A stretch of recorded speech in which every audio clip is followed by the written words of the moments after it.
Zoba qarşı qaytarma otu çox gözəl təsir edir. Bax, o qarışıq olur.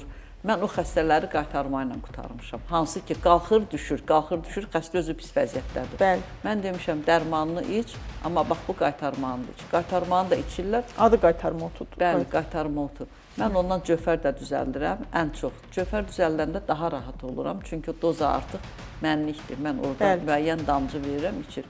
Deyirəm, ondan sonra get yoxlan. Gedir yoxlanır, görür ki, normaya düşüb, xəstə sevinir. Yəni, qaytarma otu çox yaxşıdır.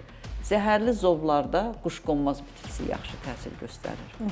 Quşqonmaz bitkisi, bilirsiniz, o hüceyrə daxili, kapilər daxili maddələr mübadiləsini, qan dövranını, kapilər daxili, üzr istəyirəm, çaşdım, kapilər daxili qan dövranını tənzim edirlər. Ona görə, bax, ondan istifadə etmək lazımdır, quşqonmaz bitkisindən. Bax, ondan dəmləyib içsinlər.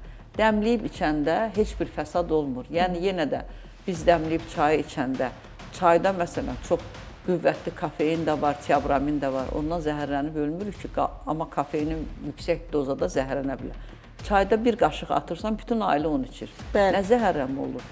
Həmin bitki də elədir. Bir qaşıq atırsan, dəmləyirsən, içirsən. Ondan nə yodun artması olur, nə azalması, sakitcə köməyi olur. Müəyyən müddət, bir 20 gün içəndə təsirini göstərə bilər. Yəni, onu həkimlər çox elə qadağalar qoymasınlar.